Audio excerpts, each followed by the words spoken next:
కుక్కపిల్ల అగ్గిపుల్ల సబ్బుబిళ్ళ హీనంగా చూడకు దేనిని కవితామయమోయ్ అన్నీ అంటూ మహాకవి శ్రీశ్రీ అన్నాడు. అలాగే కళాత్మక దృష్టికి అన్నీ అర్హమే అంటారు ఆ మహిళ. అనటమే కాదు, ఇతరుల పనికిరావనుకున్న వస్తువులను కళాత్మక రూపాలుగా మలిచి మన్ననలు అందుకుంటున్నారు.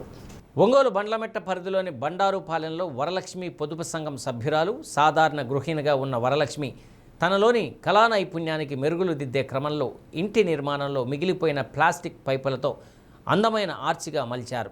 కూల్ డ్రింక్ మూతలు, పెయింట్ డబ్బాల మూతలకు రంగులు వేసి వివిధ రకాల ఆకృతులతో ఏర్పాటు చేశారు. మిగిలిపోయిన వైట్ సిమెంట్ను అందమైన చిలకలుగా మార్చారు. అంతేనా, గోడపై వేసిన పెయింటింగ్ కూడా ఆకర్షిస్తుంది. ఖాళీ పార్సెల్ డబ్బాలను ఒక వైరు ముక్కతో అనుసంధానిస్తూ కళారూపంగా తీర్చిదిద్దారు. గాజు సీసాలను సైతం తోరణాలుగా మార్చారు.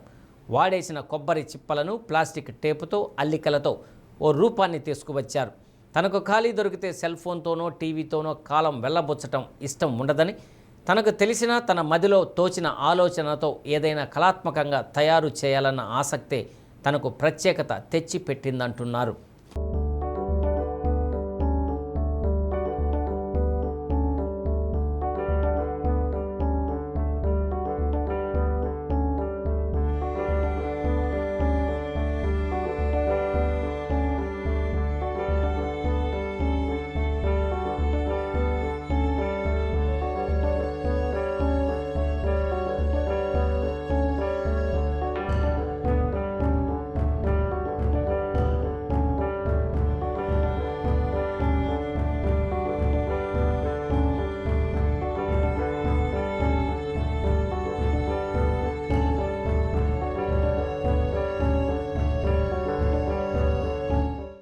మెప్మాలో లోన్లో అవి తీసుకున్నాము. నాకు ఈ చెట్లకి చేయటము, ఈ బాటిల్స్తో ఇట్లా క్రియేట్ చేయటము నాకు ప్యాషను.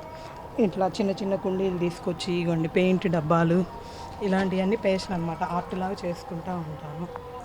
మేము ఇల్లు కట్టుకునేటప్పుడు చాలా వేస్టేజ్ ఉందండి.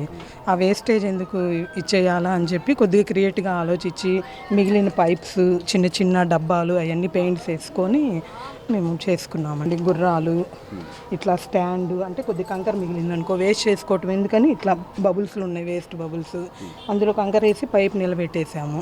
నిలబెట్టి ఇట్లా చెట్లు అవన్నీ చేసుకున్నామండి. ఈ పైపులు మిగిలిపోయినాయి, వేస్ట్ పైపులు ఇవన్నీ, ఆ పైపుల్ని తీసి ఇట్లా ఆర్చిల్లాగా క్రియేట్ చేసుకోవటము. ఇవి కోకో మూతలండి. పిల్లలు దంసప్పులు తెచ్చుకొని వేస్ట్ చేయటం ఎందుకని చెప్పి ఇట్లా షీట్ ఒకటి ఇంట్లో ఉంటే ఇలా తయారు చేశాను స్వస్తిక్. ఒక ఊరిక అలా ఆర్ట్ పెళ్లి కార్డ్స్ ఇస్తారు చూడండి, అవి పడేయకుండా ఇట్లా అంటించి ఒక క్రియేషన్ లాగా. ఇది పెయింట్ డబ్బా మూత అనమాట. పెయింట్ డబ్బాల మీద మూత వస్తుంది, ఆ మూతకి రంగేసి ఇలా క్రియేట్ చేస్తాం.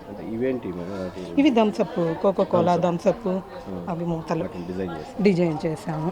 ఇవి కూడా మూతలు అనమాట. ఒక సన్న పైపు పెట్టి చేసాము, ఇట్లా పైపులు పెట్టుకొని అలా. ఇవి కూడా చేత్తో చేసిన చిలకలేనమాట. వైట్ సిమెంట్ మిగిలింది, ఏం చేయాలి ఊరిక ఇట్లా మోల్డ్ వేసాము. ఇది థమ్సప్లు అనమాట. థమ్సప్ అయితే సీసాలు వస్తాయి కదా, బాటిల్స్, వాటిని చేసి ఇట్లా ఫ్యాన్ లాగా తయారు చేసాం. పైప్ ముక్కుంటే పెట్టుకొని గాలి వచ్చినప్పుడు బాగా ఇట్లా ఊగుతూ ఉంటుంది అనమాట. ఇంటి ముందు అందంగా ఉంటుంది.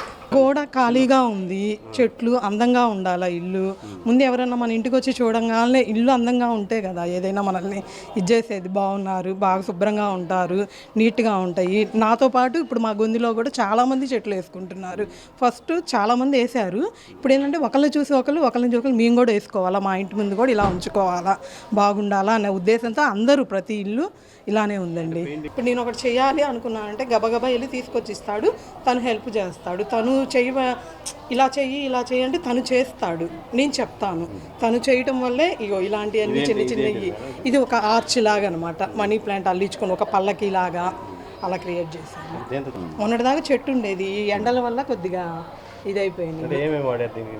దీనికి ఓన్లీ తాడు, 4 బద్దలు స్క్వేర్ లాగా చేసి ఒక ఆర్చ్ లాగా చేశాను. చేసి దీంట్లో చెట్టు పెడతాం అన్నమాట. ఇది మేము ఇట్లా బొమ్మల్లాగా తయారు చేసి ఉయ్యాల ఒకటేసి ఏలాడేసాము. క్లాత్ మామూలుగా మనకు వేస్ట్ క్లాత్లు, బనీన్ క్లాత్స్ అలా ఉంటాయి చూడండి, అవి బాగా రౌండ్ షేప్లో కట్ చేసుకొని సిమెంట్లో ముంచి ఆరబెడితే మౌల్డ్ లాగా వచ్చింది. ఆ మౌల్డ్ని తీసి మళ్ళీ మనము ఒండ్రుతోటి సిమెంట్ లాగా వేసాను. వేస్తే ఇట్లా కుండీలాగా వచ్చింది. అలా గంట నుంచి 2 గంటలు ఇప్పుడు ఏదన్నా ఒక వస్తువు చూస్తే ఆ వస్తువుని చూసి ఇది ఇంకోటి చేస్తే బాగుంటుంది కదా అన్నట్టుగా 1-2 సార్లు ఫెయిల్ అవుతూ ఉంటాయి, అయినా వదిలిపెట్టకుండా అదే పని మీద కూర్చునేదాన్ని. ఆ పని అయిపోయినాకే ఇంకో పని మీద వెళ్ళేదాన్ని.